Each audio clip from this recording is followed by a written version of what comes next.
What's up guys, it's Patricia from TarantulaHeaven.com. I have Miss Spidey here with me, my Chilean rose hair, and she was just making some cute webs with her butt, so I hope she continues to do that for you guys while I'm speaking. But today we are going to talk about something really serious. I generally really like to share fun, lighthearted, nice tarantula care stuff and facts on this channel. Today we're talking about one of the more heavier and darker things that I've ever talked about on this channel. But I do think it's one of the most important things to know, especially if you're going to get a tarantula or have a tarantula. So we're going to get into it. If you're new to this channel, I do put out generally more lighthearted stuff on this channel, but we do cover like tarantula care, tarantula facts, tarantula research, and just silly tarantula stuff that I've observed in my spiders. So if you're into that, you can subscribe. You can also subscribe to my Patreon for early access to those videos.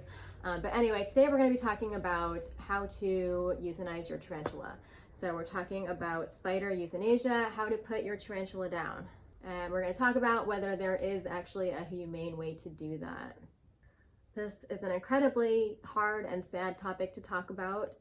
It might even be really triggering or traumatic for any of you who have had to do this. So I just want to let you know that I'm sorry for your loss, and my deepest sympathies to any of you who have gone through this. I think this is really important to talk about because when people first get a tarantula, there's so much to learn with the care and the habits of the spider that usually things like first aid, these like emergency situations are the last thing on our minds. And usually we don't actually find out about this stuff until it's too late or we're forced into a situation like this. So I like to put this information out there so that you guys know what the risks are in case you are new to the tarantula hobby and you haven't gotten a tarantula yet. So before you commit, it's really important to know this stuff. But it's also really important in case you already are a tarantula owner and don't know that this thing can happen. So if you've been around here for a few minutes, you know that one of the biggest things that I am an advocate for is preparation. I do believe that preparation is everything. So regardless of whether you think that you will never be in this position, never say never. And it's better to be prepared than unprepared in this situation. You are dealing with a creature this unpredictable and this foreign, so much unlike our mainstream pets that everyone knows how to care for. Oh, she's moving. So cute. Anyway, things are unpredictable and things happen. Freak accidents happen.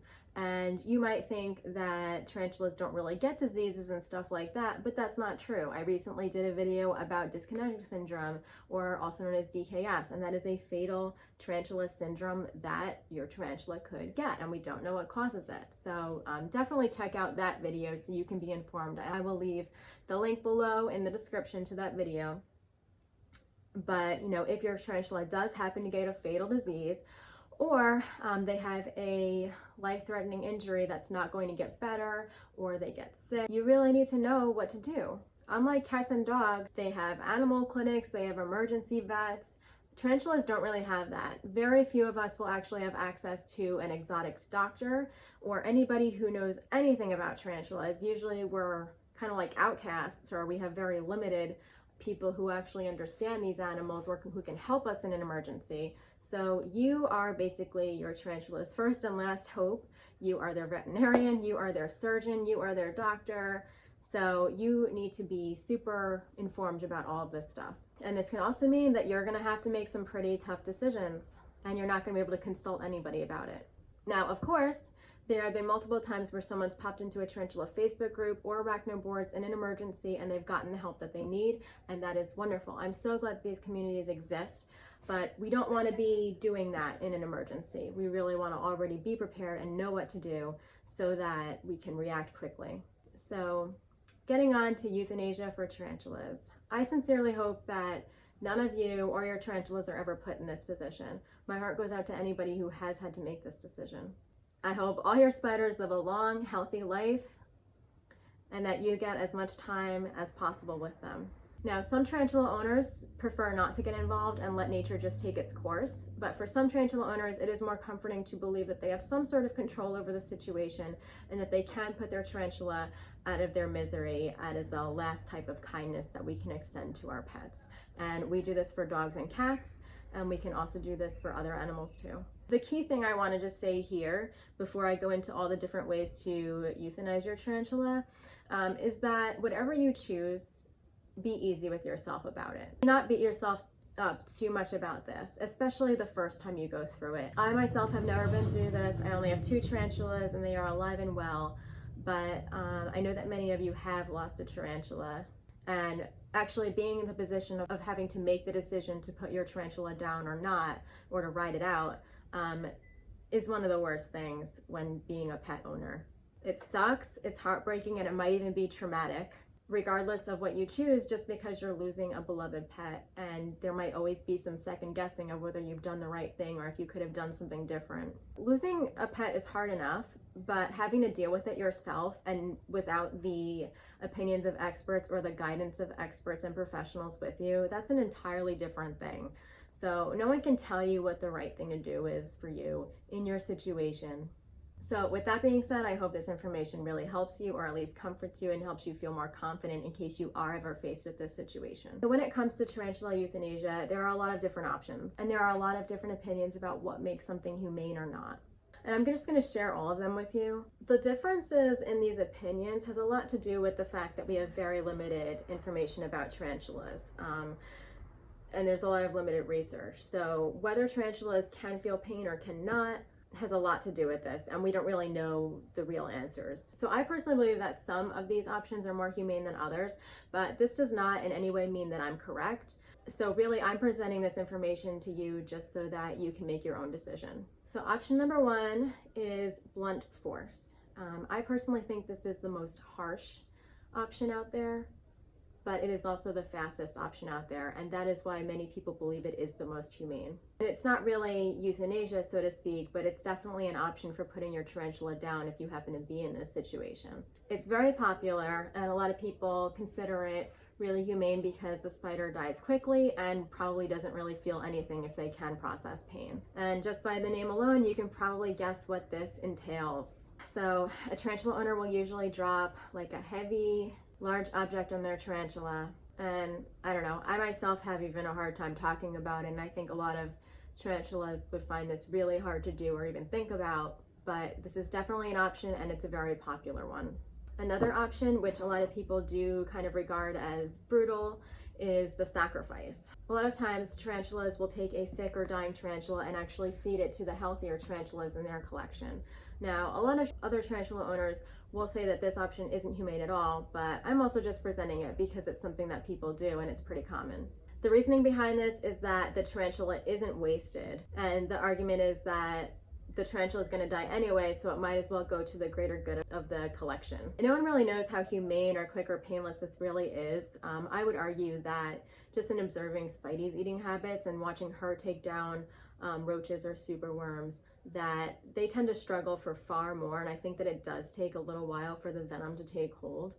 So I don't know if this is actually humane. And look at this naughty girl climbing on her tang.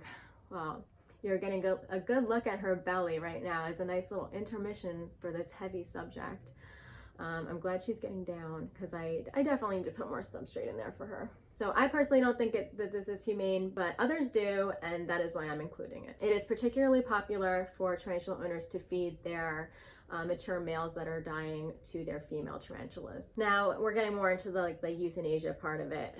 So another option is to put your tarantulas in the freezer to freeze them. And this is more considered along the lines of putting your tarantula down or putting them to sleep. This is one of the most common ones for spider euthanasia. It's regarded by a lot as the most humane method. There are some differing opinions about this now. We don't really have the legit research to say whether it is. Some argue that the freezing method is actually a really painful way to die and it's a slow way to die. But like I said, we don't have the concrete evidence to say yes or no on that. If you're interested, there's a really good debate post on this, so I will leave that in the description below if you want to do more research. But in this method, the tarantula owner will put their sick or injured tarantula in a container with a lid on and then place it in the freezer. And the thinking behind this is that the coldness from the freezer will slow down their metabolism and their nervous system so that they kind of go into this hibernation phase, and then eventually will put them to sleep and they will freeze. Some tarantula owners actually put a little water and substrate in the enclosure with the tarantula so that it speeds up the freezing process, which also makes it a little bit more humane too. In case they do feel anything, it tends to happen a little bit faster. There's a really good video on that, and a really good educational video on that I'm going to leave below, that actually goes through the process of this. So you can definitely check that out. Some tarantula owners also use carbon dioxide to kind of numb the tarantula before putting it in the freezer. White Lightning 777, who was on tarantulaforum.com and is also one of my Patreon supporters and subscribers. He's definitely used this method before, and I wanted to share what he said about this. He said, "We all know that carbon dioxide is used as a knockout for first aid. Put it in a ventilated catch cup with a larger container elevated. Add baking soda and vinegar, seal it up airtight, and then freeze it an hour later and overnight. Logically, that should eliminate pain." So that is another thought about this freezing technique. But you can also use dry ice or carbon dioxide to also put your tarantula down as a method of euthanasia. Some tarantula owners believe that dry ice is really humane because it involves flash freezing the tarantula, and they do this by adding alcohol to dry ice and then putting the tarantula in the container. And this is considered humane because it's considered like an instant death for the tarantula. A Reddit user kind of explained the carbon dioxide method, which I'm gonna kind of just read their quote. This is from Antic Insomniac, and he said, "Carbon dioxide gas is probably the most humane. It's used in an anesthetic for tarantulas and other arthropods during venom silk extractions in labs due to it being so simple on the spider. Too much, though, can cause it to die. When we have to euthanize, we place the spider in an airtight container filled with carbon dioxide, and then once the spider is noticeably sedated, pop it in the freezer to aid in making sure it dies. You can achieve this at home by using 2 deli cups, dry ice, a piece of tubing." That's my recommendation. And there are a lot of really good videos on this too if you want more information. I'm going to leave a bunch of links and videos in a blog post that is in the description. But those are the options, from the seemingly inhumane to the humane. And it really just depends on your perspective on all that and what you actually believe. I wish I could tell you that there was clear-cut evidence that these things are more humane than other ways, but we really don't know how tarantulas process pain, and so therefore it's really just dependent on your perspective. If you believe that a harsher death that's quick and painless is more humane, or whether you think that something that is more debated, such as the freezer technique, which we don't really know if that is painless or quick for them. So it's not something that's fun to think about, and I know that this is a pretty dark topic for this channel, but you really need to know this is part of being a responsible pet owner and a tarantula owner. With any pet, you should know that there are risks, and you should know what your options are in case something does happen, so that you and your tarantula do not have to suffer unnecessarily. And some tarantula owners do find that this decision-making process is extremely painful, so they prefer to just let nature run its course, and that is also an option. No one can really shame you. It is your decision. If any of you have actually gone through this or had to make a really hard decision like this, please share your experience in the comments, or if you have any other methods that you think are really effective. Please share your knowledge, because I think that this helps all of us. I think that this is an ongoing discussion that we are still researching and still experimenting with, and I wish that there was more concrete research on this so that there was more of like a guide on this information, or like a step-by-step, but that is the best I can do for now for you guys.